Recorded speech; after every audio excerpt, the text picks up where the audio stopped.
এই যে সে সময় ভাত খাচ্ছিলে ওই জন্য আর মিষ্টিটা দিলাম না, ভাবলাম যে একবার ওপরে এসে তারপরে দেবো। বাবা এসেছিল, তুমি তো অফিসে ছিলে, বাবাই যে মিষ্টি নিয়ে এসছে, এই নাও খাও। সরাও, সরাও আমার চোখের সামনে, সরাও, সরাও বলছি।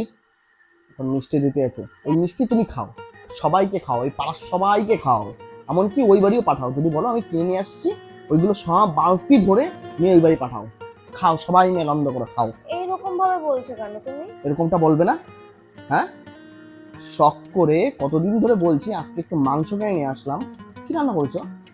কি রান্না করেছো? ওটা ওটা মাংস রান্না রান্না হয়েছে? হুম, রান্না তো ঠিকঠাকই ছিল, মা বাবা খেলো, তারা তো কিছু বললেন না। মা বাবা কিছু বললো না এই জন্য যে না বৌমা রান্না করেছে, এই বয়সে যা রান্না করেছে তাই খাই। আজকে আজকে যদি বলতে শুরু করি, কালকে যদি বলতে শুরু করি, পরশুদিন যদি খেতে না দেয়, সেই ভয়তেই তারা খেয়েছে। হ্যাঁ, খুব সুন্দর রান্না করেছে না? এই রান্নার দিকে মনটা থাকে না? মনটা থাকে কোন দিকে? রান্না করতে বসে যদি সবসময় মোবাইলে এরকম টিপা টিপি, কি দেখো গো মোবাইলে? এত কি দেখো? হ্যাঁ, সবসময় মোবাইলের মধ্যে পড়ে থাকো, সবসময় মোবাইলের মধ্যে পড়ে থাকো, এইভাবে রান্না হয়? মনটা যদি রান্নার মধ্যে না হয় তাহলে রান্না কোনদিন ভালো হয়? আর একটু মাংস নিয়ে আসলাম, একটু খাবো, তার ওই রান্না করে রেখেছে। হ্যাঁ,